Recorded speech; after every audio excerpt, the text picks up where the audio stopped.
Rosie's on the homeowner's best friend. When you go to nursery center, garden center, get your potting soil. Mm-hmm. You could also load up on just about every the types of fertilizers, and it's like this one's for tomatoes, this one's for that, this one's for this. Does the plant really know if it's getting tomato feed or mega veggie feed or mega mater feed or mega fish feed? You got it. There's so many different options out there, and you can put yourself in a position to end up with a $64 tomato. Which may not be within the budget you were anticipating for growing your own tomatoes. But and I don't know if we're heading the same way as animals and pets, where we've got so much money we can put into our pets and everything's so micronized. That's kind of cool from a hobby standpoint, but from a grow for myself, I like to look at it. I want to grow my soil, not just grow my plant. And so if I'm focusing too hard on just one specific plant, I'm going to miss really improving my soil. And so I want to grow healthy soil first, and the healthy soil will grow almost anything.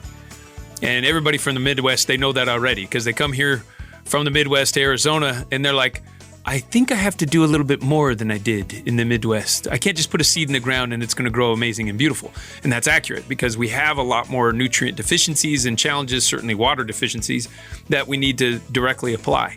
So as you're trying to mitigate all those issues, the first thing I would do is try to get a good base soil starting first, which some of my favorite products out there are local sourced, and they're going to have a blend of a lot of different fertilizers in them. And they're going to be organic in nature. It's a living soil mass.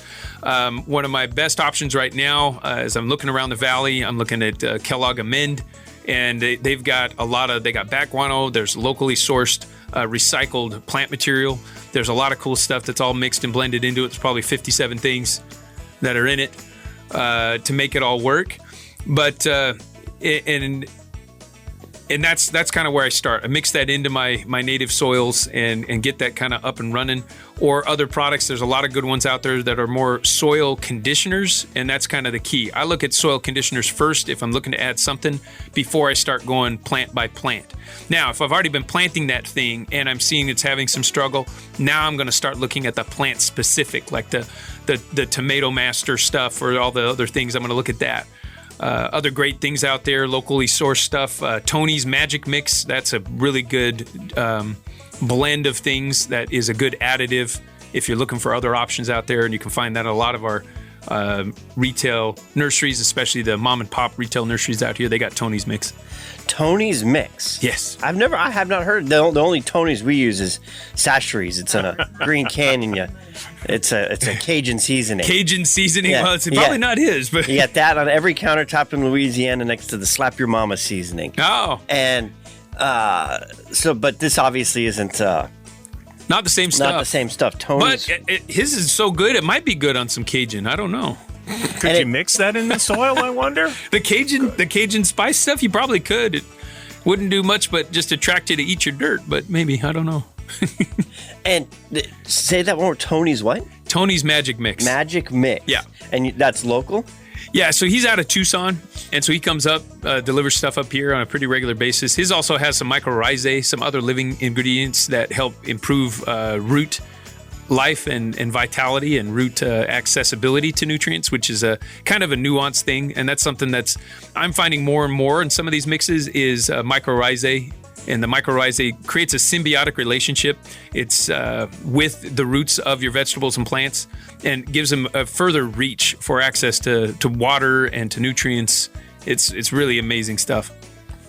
Very cool. It never ceases to amaze me just how many I'd never even heard of Tony's Magic Mix, and they're here locally. Just how many different small regional products there are if you just take the time to go look, connect with the local garden club, or just break the big box chain. Yes, and one thing I always recommend is make sure you get, the more local you get the stuff, the more likely it's still alive.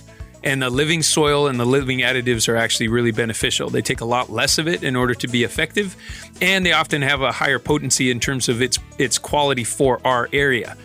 I mean, we had some guys trying to sell us stuff from Oregon. No offense to Oregon, but when the shipping process, as we were studying that, we realized, well, half of it's going to die on the way in terms of the living soil mix. And then the other thing we also found is that when it got here, it was dried out, or would get dried out much faster, even though it was a good Oregon soil kind of mix. And it would just dry out a lot faster than it would here, which makes sense because there they get a lot more rain that needs to be able to drain and be able to move the water through it. Whereas here, we're wanting to get the water to kind of stick around a bit longer. And so you get the more localized stuff, you're going to have a better price point, and you're going to have a better experience, I think, in your garden. Unless you're trying to grow an Oregon plant, then you might want the Oregon soil and then keep it in its own greenhouse with its own lock and key and weather system. Rosie on the house, every Arizona homeowner's best friend.